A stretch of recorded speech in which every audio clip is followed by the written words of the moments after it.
He handed me a folder thick with papers and told me it was for my own good. My sons stood right behind him, nodding, refusing to meet my eyes. They thought I was a bankrupt old man, desperate and easy to fool. They were about to learn that you don't try to steal from the man who holds the deed to your entire life. If you're listening to this, subscribe and let me know where you're watching from. It helps more than you know.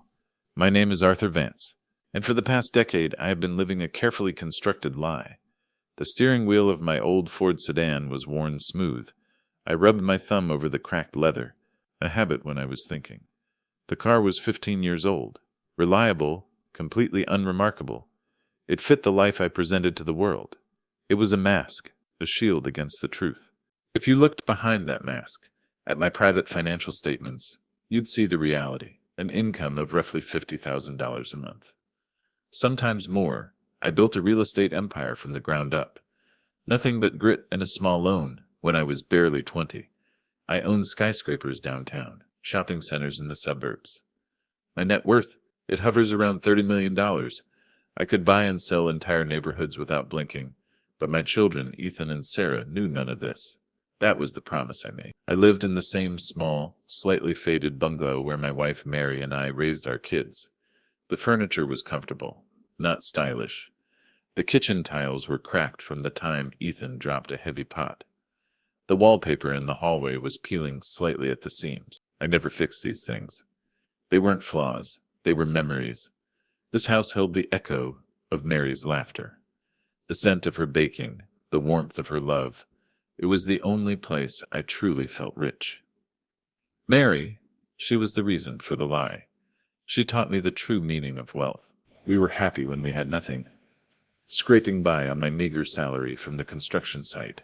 When the money started coming in, when the investments paid off and the business grew, she made sure it didn't change us. She was terrified of what sudden wealth would do to Ethan and Sarah. She knew money could be a poison if not handled carefully. Money shouldn't be a gift, Arthur, she used to say. We sat on the porch swing late at night, her eyes earnest and wise. It should be a responsibility. She squeezed my hand, her touch warm and reassuring. If they grow up expecting everything to be handed to them, they will never learn to stand on their own 2 feet. Let them find their own way. Let them learn the value of hard work. Her words were a sacred vow, a promise I intended to keep, no matter the cost. When Mary passed away 10 years ago, the light went out of my life. I clung to her words. They were all I had left of her. I downsized my public life. I stopped attending the galas. I traded my Mercedes for the Ford. I told Ethan and Sarah that I had retired, that I was living on a modest pension. Like a retired government clerk, I wanted them to build lives based on character, not inheritance. The lie was meant to protect them, but lies have a way of twisting in the dark, becoming something monstrous. For the most part, it worked. Sarah, my daughter, was the spitting image of her mother. She became a 5th-grade teacher. She lived simply. She visited me every Sunday. We talked for hours. She was kind, compassionate, and grounded. Sarah understood the value of a life well lived. Sarah was my anchor. Ethan, however, was always different. My son, ambitious, driven, charmed by the allure of wealth. He had a magnetism but also a restlessness that worried me. He went into finance, chasing high-paying jobs and expensive suits. He wanted the life I had carefully hidden from him. I supported him, paid for college, helped with his first apartment, always maintaining the facade, always telling him I had to dip into my savings. He believed me. Why wouldn't he? Until he met Chloe Thalers. Chloe was beautiful, polished, and came from a world of privilege, or at least the appearance of it. Her parents, Robert and Linda Davis, were prominent figures. Robert was an investment banker. I heard whispers, though. Whispers that his success was more smoke and mirrors than actual substance. He always seemed to be sweating, constantly dabbing his forehead with a silk handkerchief. Linda chaired charities, mostly for social climbing. She had a delicate, dismissive sniff that summarized her worldview. They lived in a mansion in the Heights, the most exclusive neighborhood. Ethan was smitten, not just with Chloe, but with the life she represented. The life I despised, the life Mary feared. They got married 2 years ago. A lavish affair. Since then, Ethan started changing. Distant, critical.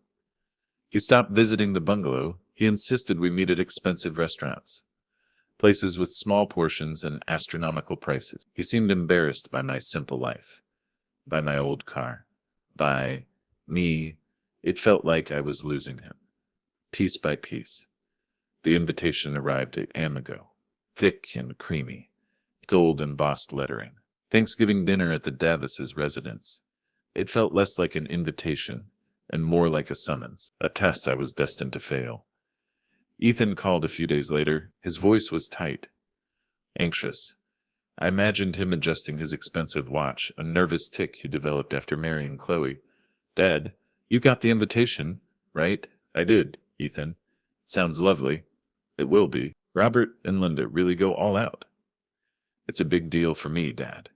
Robert is considering me for a promotion, a partnership." "That's wonderful news, Ethan. I'm proud of you. But I knew there was a but coming. There always was with Ethan these days." "Yes, but—" He hesitated. The silence stretched, thin and brittle. "Listen, Dad. I know this is awkward, but the Davises are very formal, very particular." "Particular?" I asked, my voice calm, then my stomach tightened. "Could you please try to look presentable? Maybe buy a new suit?" Presentable. The word stung. It implied I wasn't good enough as I was. Then came the moment that changed everything. The moment the first crack appeared in the foundation of our relationship. I gripped the phone tighter. The silence on the line felt heavy, charged with unspoken judgment. I could hear the faint ticking of the grandfather clock Mary loved in the hallway. "I can lend you the money," Ethan said, his voice brisk, businesslike. Lend me the money. The irony was a knife twisting in my gut. My throat burned. I swallowed hard. He prioritized superficial judgment over my dignity. Everything Mary warned me about was coming true. "I'll see what I can do, Ethan," I said softly. My heart ached. I hung up the phone. The silence in the bungalow was deafening.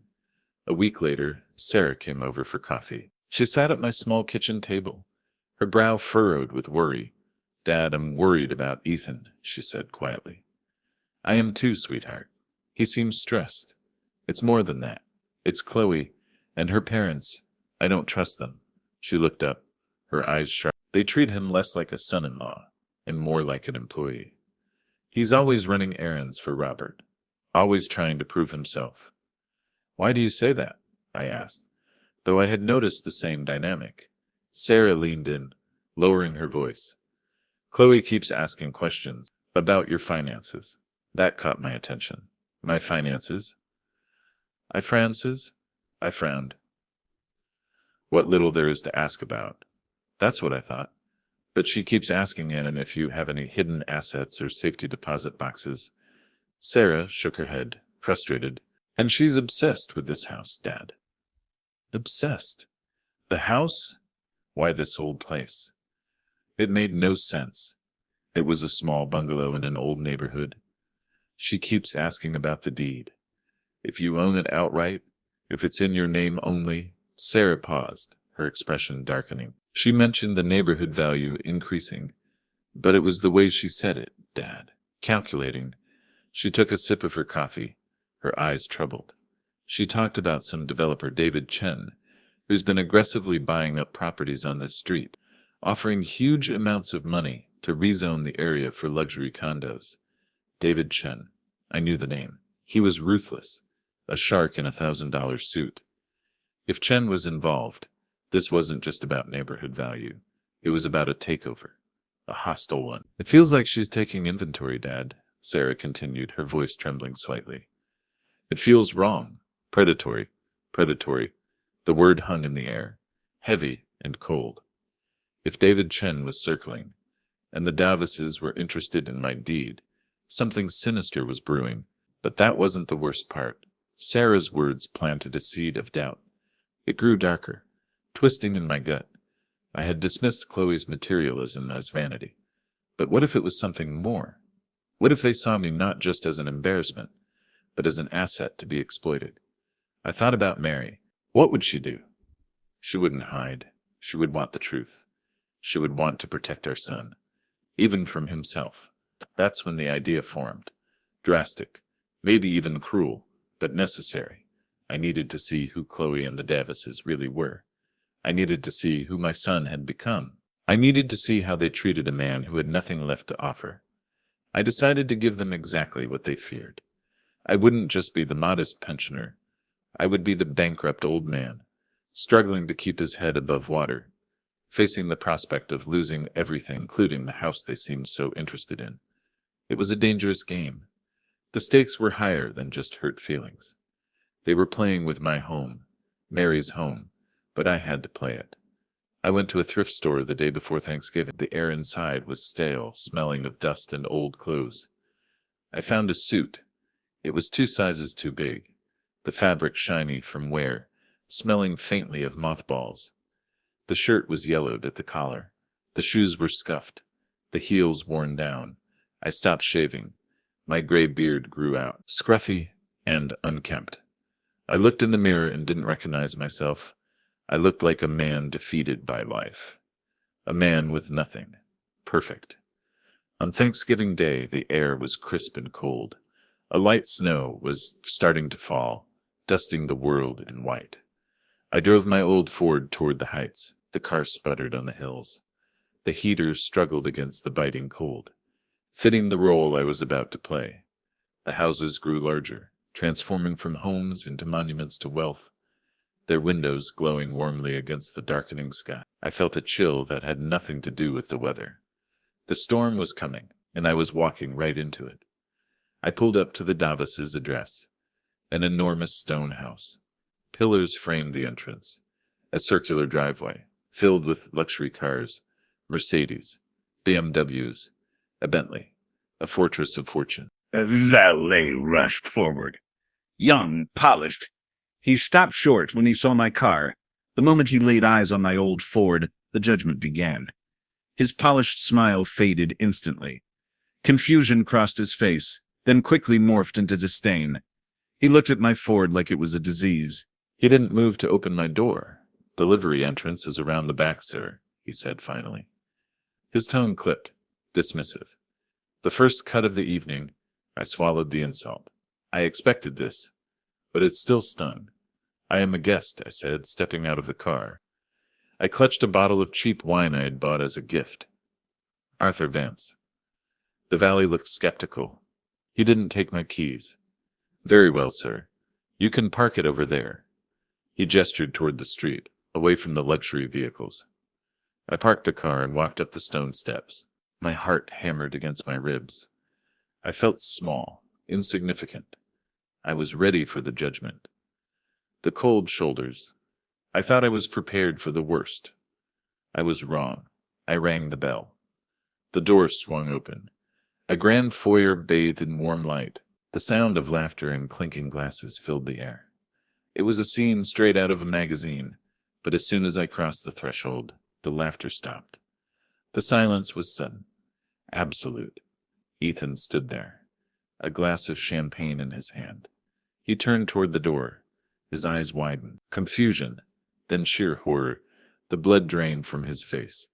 "Dad?" he choked out. Standing next to him was Chloe, dazzling in a red silk dress. She looked at me. Her reaction was immediate, visceral. It wasn't surprise. It was disgust. She tapped her manicured nails rapidly against her glass, the sound sharp and irritating. The look someone gives when they find a cockroach in their kitchen. The grand hallway remained silent. All eyes were on me, the poor man in the cheap, ill-fitting suit. "Good evening," I said, my voice intentionally weak, a little shaky. "Happy Thanksgiving." Ethan rushed forward. He grabbed my arm, not in a hug, urgently, forcefully. He pulled me into a small, stuffy study off the hallway, away from the prying eyes. He closed the door softly, his face twisted in anger and embarrassment. The mask was off, and the reality was devastating. The moment the door clicked shut, Ethan turned on me. The confrontation I dreaded was here. Ethan adjusted his watch nervously, his reflection catching on the dark wood paneling. He wouldn't look at me. He paced the small room, his expensive shoes, silent on the thick carpet. The air was thick with tension. "What are you doing, Dad?" he hissed, his voice low and furious. He finally looked at me, his eyes blazing. "Look at you. You look like a homeless person. Did you do this on purpose? Did you wear that just to humiliate me in front of everyone?" The accusation stung. A physical ache spread in my chest. He genuinely believed I was intentionally sabotaging him. His social standing mattered more than my presence. I wasn't going to let him see me break. Not yet. My other suit was at the cleaners. I lied, keeping my voice steady. "This was all I had, Ethan. I didn't want to miss it. I was giving him an out. A chance to show compassion. A chance to remember who he was. He didn't take it. Miss it? Dad, this is the most important night of my life." His voice cracked. He paced the small room like a caged animal. "Robert is going to announce my promotion tonight. A partnership." He stopped and pointed a shaking finger at me. "When you show up looking like this," he gestured wildly at my attire. "Ethan, I'm your father. I wanted to be here for you. Be here for me? By embarrassing me?" He scoffed. "I can't have you out there. They'll think I come from nothing." The words hit me like a physical blow, harder than any punch. "You come from me, Ethan," I said, my voice quiet, strained. "Is that nothing?" He flinched. For a second I saw a flicker of the boy I raised, but the shame didn't turn into realization. It turned back into anger. "That's not what I mean, Dad. You don't understand this world." He sighed, rubbing his temples. "Appearances matter. Everything matters here. Appearances. The God he worshipped. Just stay in here until dinner," he decided, looking at the door anxiously. "I'll tell them you're feeling unwell." He wanted to hide me, to erase me. My own son was ashamed of me, and he didn't even try to hide it. I sat down in a heavy leather chair. The weight of my deception settled over me. The room felt suffocating. The sounds of the party outside were muffled, distant. I was isolated, exiled. I had wanted to see the truth. It was already uglier than I imagined, but the real betrayal was still waiting in the shadows. A few minutes later, the door opened. It was Sarah. She must have arrived while I was sequestered. She took one look at me, her eyes filled with tears. "Dad, what happened? Why are you wearing that?" She rushed over, her face etched with concern. "No judgment, just love." "It's a long story, sweetheart," I said, pulling her into a hug. I needed her warmth. "I'm testing the waters." Sarah pulled back. She looked into my eyes. She understood immediately. Her expression hardened. The gentle teacher replaced by a fierce protector. "They are treating you like this because of how you look." Ethan, too. Her voice trembled with anger. I nodded slowly. "Then let them show their true colors, Dad," she said, her voice firm. "I'm with you, whatever happens." Her support bolstered my resolve. I wasn't alone in this fight. I stood up, straightened my shoulders. I walked out of the study, Sarah by my side. We entered the main living room, opulent, filled with expensive art that looked like it belonged in a museum, not a home. It was cold, lifeless. Robert Davis, a large man with a booming voice, flushed from expensive liquor, was holding court near the fireplace. He dabbed at his forehead with his silk handkerchief. He wore his wealth like a weapon. Linda Davis, thin and sharp-edged, her jewelry glittering, sat on a velvet sofa. They were exactly what I expected, and worse. Robert looked me up and down. His eyes lingered on my scuffed shoes. He didn't offer his hand. "Arthur, feeling better?" His voice was oily, fake concern. "Ethan said you were indisposed." "Much better, thank you, Robert," I said mildly. Linda sniffed, that delicate, dismissive sound. "Well, happy Thanksgiving. The appetizers are being served." She paused, looking me over with disdain. Her eyes locked on the Persian rug beneath my feet. The insult was coming. I could feel it. Linda took a long, deliberate sip of champagne. Her eyes narrowed, scanning me from head to toe as if I were an unpleasant stain. The glittering chandelier cast long shadows in the room, making her face look even sharper. "Try not to spill anything on the rug, Arthur," Linda added, her voice dripping with condescension. "It's Persian. and costs more than your car. The casual cruelty was breathtaking. I felt Sarah stiffen beside me. I squeezed her hand, remained silent. The test was ongoing, and they were failing spectacularly. We spent the next hour mingling, or rather, trying to. I was a ghost. People glanced at me, then quickly looked away. Their conversations paused as I approached and resumed as soon as I passed. I was a stain on their perfect evening, a discordant note in their symphony of wealth. Chloe avoided me completely. She moved through the room like a shark, always hunting for the next opportunity. Her laughter sounded brittle, fake. I watched her tap her nails impatiently on a side table as she spoke to a guest. Ethan kept looking over at me, wincing every time someone important walked by. He was drowning in his own ambition, and I was the anchor pulling him down. Suddenly, a woman approached me. Her face was vaguely familiar. She was older than the rest of the crowd, dressed elegantly but conservatively. Arthur Vance, I realized who it was. Eleanor, Mary's older sister. We hadn't spoken in years. She always thought I wasn't good enough for Mary, even back when we had nothing. Eleanor, it's been a long time. Eleanor looked me up and down, her expression unreadable. It has. I heard you retired. She paused, her eyes narrowing slightly, taking in my appearance. You look tired, Arthur. It's been a rough few years, I said, maintaining the facade. So I see. She glanced around the opulent room, a flicker of distaste crossing her features. Quite the crowd Ethan runs with now. She didn't sound impressed. She sounded suspicious. They seem very successful, I said carefully, probing for information. Eleanor leaned in, lowering her voice. Success is a fragile thing, Arthur. Especially Robert Davis's kind. She glanced towards Robert, who was laughing loudly, dabbing at his forehead again. Be careful around these people, Eleanor warned, her eyes serious. They are sharks, and they smell blood in the water. She walked away before I could respond. Another warning, another piece of the puzzle falling into place. Eleanor knew something. When dinner was announced, we moved into the dining room. It could have hosted a state dinner. The table was long, white linen, fine china, crystal glasses. I looked for my name card. I found it at the very end of the table, near the kitchen door, the servant's entrance. The symbolism was not lost on me. They couldn't have been clearer about where I stood. Sarah was seated next to me. She looked at the seating arrangement and scoffed. Classy, she muttered under her breath. They put the riffraff in the cheap seats. The conversation revolved around things I had long ago realized were meaningless. Stock market fluctuations, expensive vacations. They spoke of money constantly, not as a tool, but as a measure of worth. If this story is hitting home for you, please hit the like button and don't forget to subscribe. It helps us bring more stories like this to light. It was clear that in this room, I had no worth at all. Robert Davis sat at the head of the table, presiding over the dinner like a king, addressing his subjects. I noticed a young man hovering near Robert, looking incredibly nervous.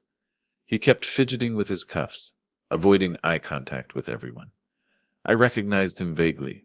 Mark Jennings, a junior analyst at Robert's firm. He looked out of place, scared.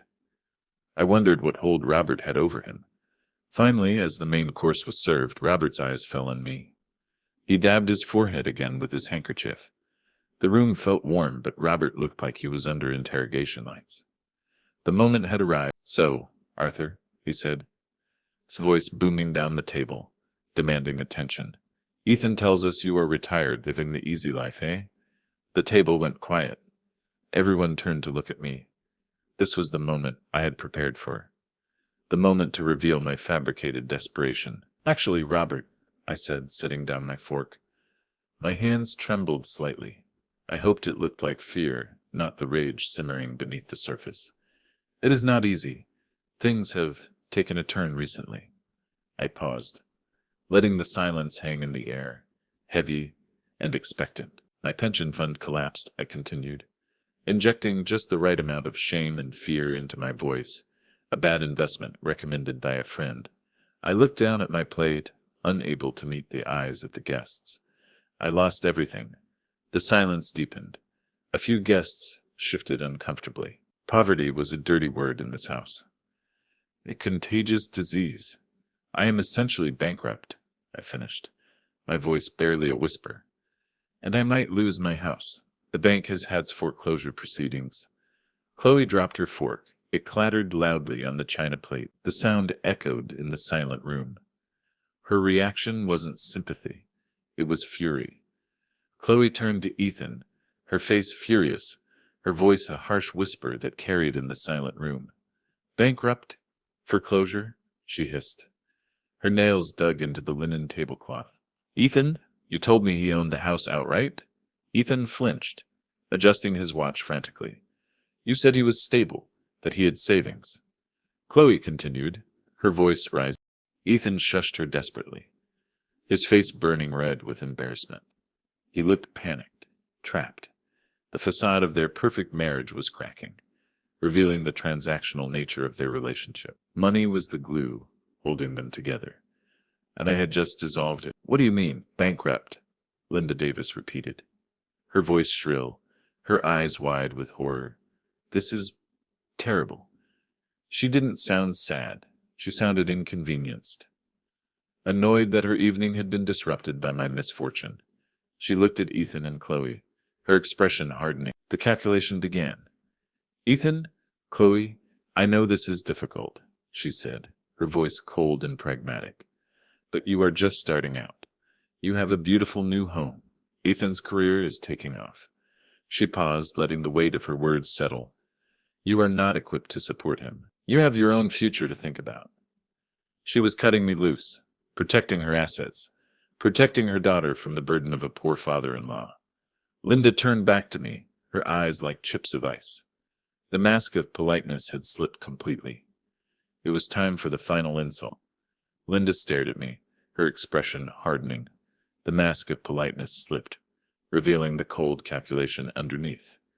She sniffed delicately, preparing to deliver the verdict. Perhaps it is time to look into a state-run facility, Arthur, she suggested, her voice dripping with fake sympathy. They have programs for seniors with no income. It would be the responsible thing to do. We can't have you living on the streets. A state-run home, a dumping ground for the poor. They were discarding me like garbage, erasing me from their lives. Right there at the Thanksgiving table, the cruelty was staggering. Sarah gasped, unable to contain her outrage. How dare you? He is our father. You speak of him as if he's a stray dog. Robert slammed his hand on the table. The crystal glasses rattled. Silence. This is an adult conversation about finances, young lady. I stopped Sarah. I put my hand on her arm. I needed to see what Ethan would do. My son, my only son. I looked at him, pleading silently, waited for him to defend me. Waited for him to say, he is my father. He will live with me. Waited for him to show even a shred of compassion, a flicker of the boy Mary and I had raised. I waited for anything. Ethan said nothing. I waited. The silence stretched, agonizingly long. Ethan stared at his plate, his knuckles white as he gripped his fork. He adjusted his watch again, the movement jerky, desperate. He didn't look up. He didn't speak. His silence was a betrayal louder than any words. He was paralyzed, torn between his ambition and his father, and he chose ambition. In that moment, I felt utterly alone. The coldness in my chest spread, freezing the sadness, the hope, the love I had for him. The son I knew was gone. I need a moment, I said, standing up abruptly. My chair scraped against the marble floor. Excuse me. I walked out of the dining room, heading towards the hallway, needing a quiet space to gather my thoughts, to mourn the loss of my son. The house was so large, so cold. It felt like a mausoleum, a tomb for the values I held dear. I needed air. The walls were closing in. I wandered down the hallway, looking for Aidard room. The silence of the hallway was a stark contrast to the strained atmosphere of the dining room. As I passed the library, a grand room filled with leather-bound books that had clearly never been read, I heard voices, hushed, urgent whispers. I recognized them instantly. Robert Davis and Chloe. I stopped. my heart pounding. I knew I shouldn't listen, but the cruelty I had just experienced urged me forward. I pressed myself against the wall. The door was slightly open.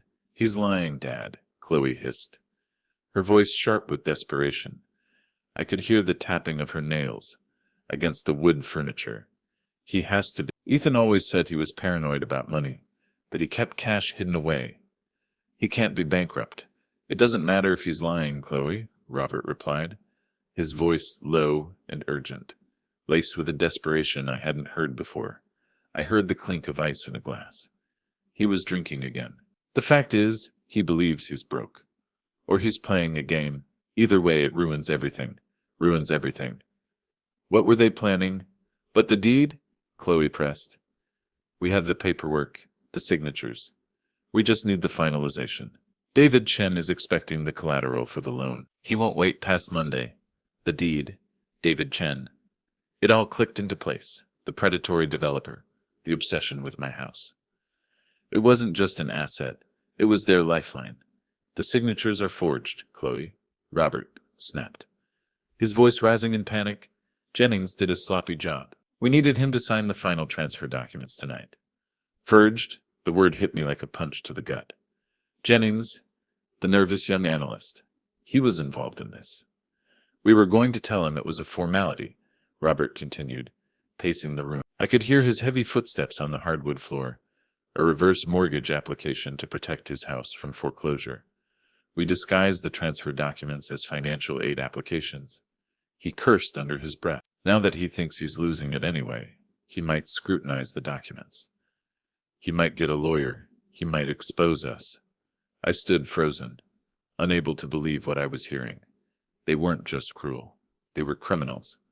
They were actively trying to steal my home, the home Mary and I had built together. The home filled with her memories. The only thing I truly valued. And they were doing it right under my nose. "If we don't get that house as collateral for Chen by Monday, the loan falls through," Robert said, his voice desperate. I heard him wipe his forehead, the sound of silk against skin. "And if the loan falls through, my business collapses." The truth spilled out. Raw and ugly, I'm leveraged to the hilt, Chloe. The market turned against me. I've been hiding the losses for months. He paused, his voice trembling. "Jennings knows it too, the little snake. He's been blackmailing me. This was my last chance to avoid bankruptcy. Real bankruptcy." The irony was staggering. Robert Davis, the man who judged my fabricated poverty, was himself on the brink of ruin, desperately trying to maintain the illusion of wealth by stealing from a man he thought had nothing. He was the real fraud, the real failure. "So what do we do?" Chloe asked, her voice trembling with fear. The tapping of her nails stopped. "We force his hand," Robert said, his tone hardening. "The predator emerging. We make him realize he has no other choice. We push him until he breaks." "How? He's old, weak, and scared," Robert said dismissively. "He just lost his son's support. He has nowhere else to turn. He'll sign he has to." The realization hit me like a physical blow. This whole evening was a setup. A calculated attempt to manipulate a scared old man into signing away his life. They were vultures, circling a prey they thought was weak, ready to strip me bare. I felt a shift inside me. The sadness and disappointment evaporated, replaced by a cold, hard rage. I had wanted to test their character. I had underestimated the depth of their greed, their corruption, their utter lack of morality. They wanted to break me. I was about to break them. I walked back to the dining room. My steps were firm, my head held high. They had mistaken my modesty for weakness, my silence for stupidity. They were about to find out how wrong they were. Dessert was being served. Pumpkin pie and elaborate pastries. The mood at the table was strained. Sarah looked at me questioningly. I nodded slightly, reassuring her. As I entered the room, Robert Davis looked up. A predatory smile touched his lips. He had composed himself. He was ready for the final act of his cruel play. "Arthur, welcome back." His voice was smooth as silk. "We were just discussing how we can help you in this difficult time." He was holding a folder, thick with papers. He stood up and walked toward me. his demeanor suddenly warm. Paternalistic, the wolf in sheep's clothing. "We worry about you, Arthur," he continued, placing a heavy hand on my shoulder. It felt like a weight trying to crush me.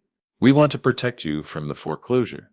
We've drafted something that will help you manage your assets, ensure that you won't make any more mistakes with your investments."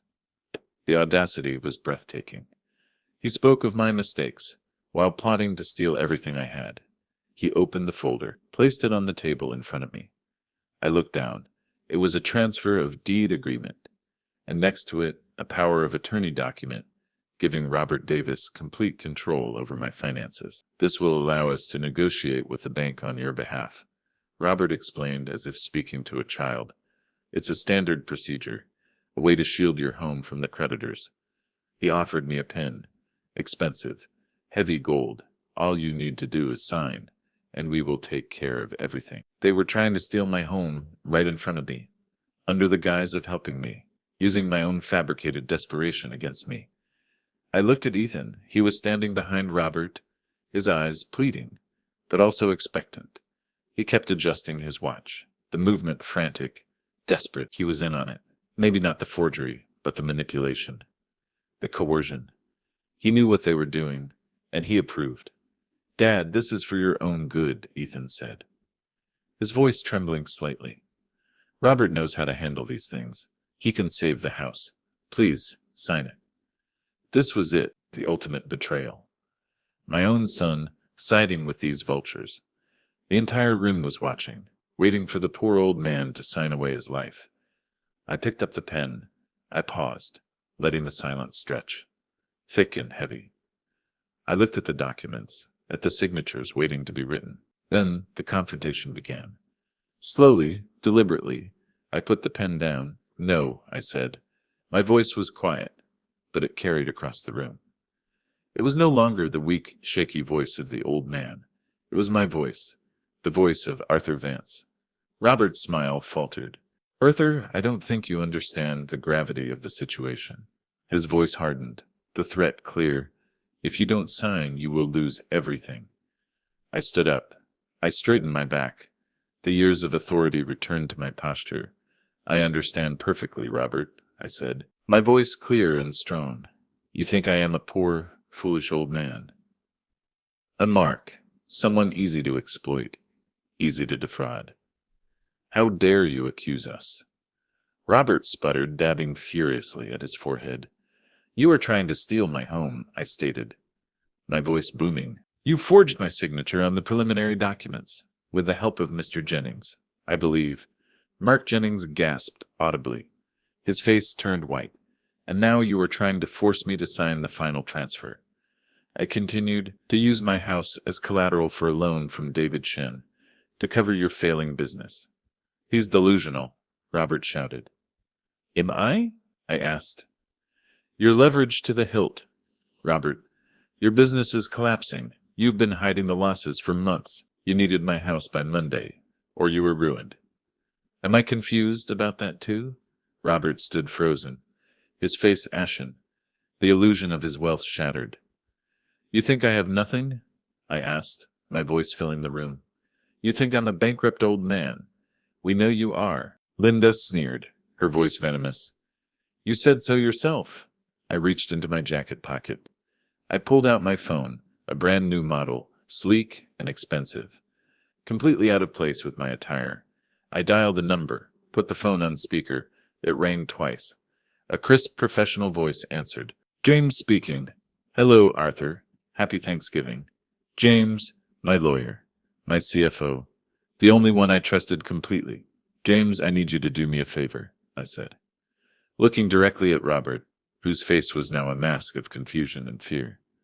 "Anything, Arthur. What do you need?" "I need you to confirm my current monthly income from the real estate holdings. Loudly and clearly, please." There was a brief pause. "Of course. Your monthly income, as of November 1st, was $50,000. The silence in the room was absolute. You could hear a pin drop. "And one more thing, James," I continued, enjoying the look of sheer panic spreading across Chloe's face. She was tapping her nails frantically on the back of Ethan's chair. Could you please confirm the current value of the legacy portfolio? As of this morning, the portfolio value is just over $30 million. $30 million. I ended the call. The fallout was immediate, devastating. Linda Davis dropped her crystal glass. It shattered on the marble floor, the sound echoing in the silent room. Robert Davis sat down heavily, his face gray. He was ruined. Chloe stood frozen, her eyes wide with shock, rage, and a sudden horrifying realization of what she had just lost. The gold digger had found the gold mine, only to realize she had just blown it up. Ethan stared at me, his world tilting on its axis. 30 million? He whispered, unable to comprehend the magnitude of my wealth, the depth of my deception. I lived modestly because I wanted you to learn the value of hard work, Ethan, I said, my voice softening, the anger giving way to sorrow. I wanted you to build your own character, just like your mother wanted. I paused.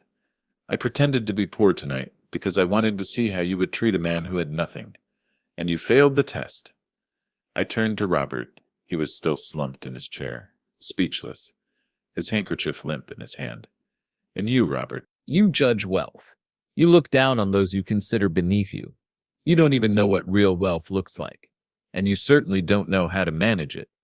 I delivered the final blow. And by the way, Robert, I own the majority shares in the investment firm you work for. I bought it 6 months ago when I saw how badly you were mismanaging it. His eyes bulged.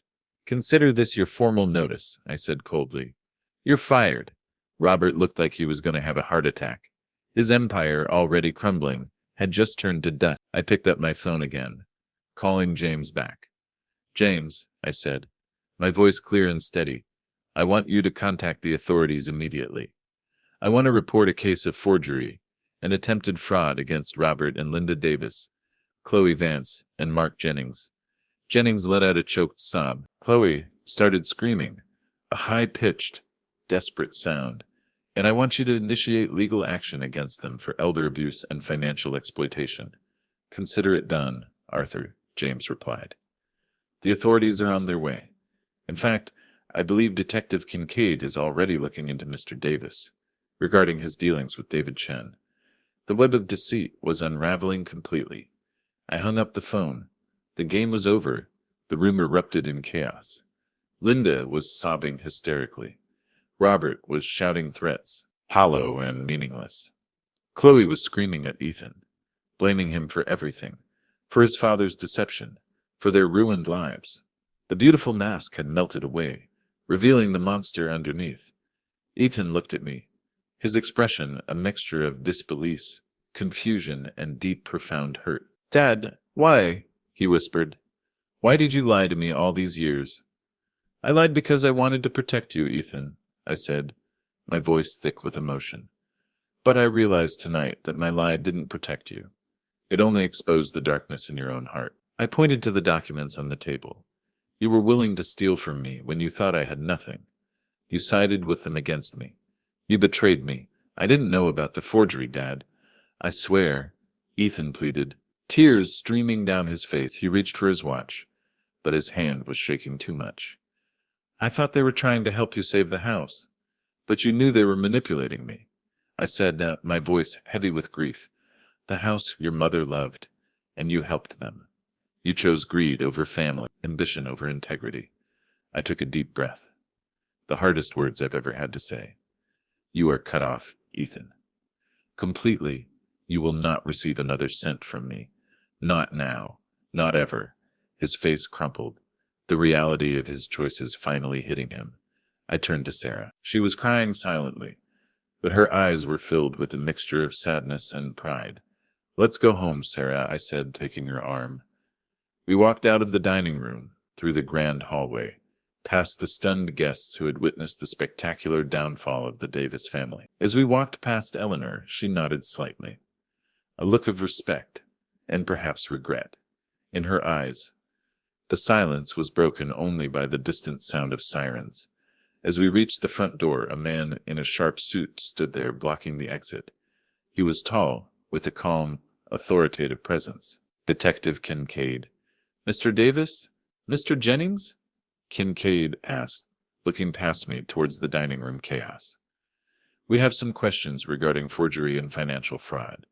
Inside, detective, I said. They're expecting you. Kincaid nodded and stepped inside. Justice had arrived. Just then, Ethan came running after us. Dad, wait, please. I stopped, turned to look at him. He looked shattered, broken. The man who thought he had everything now had nothing. I'm so sorry, Dad. Please, forgive me. I made a terrible mistake. He reached out, his hands shaking. I'll leave Chloe. I'll divorce her. I'll do anything. Please don't leave me like this. I looked at my son. I felt a profound sense of loss. The boy I raised was gone, replaced by a man I didn't recognize. A man whose values were corrupted, whose character was bankrupt. I don't know if I can, Ethan, I said honestly. The pain in my heart, unbearable. You broke my trust. You broke my heart.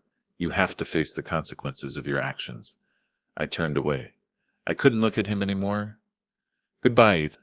Ethan fell to his knees, sobbing on the expensive marble floor. I had to look away. It hurt too much. Sarah and I walked out into the cold night air.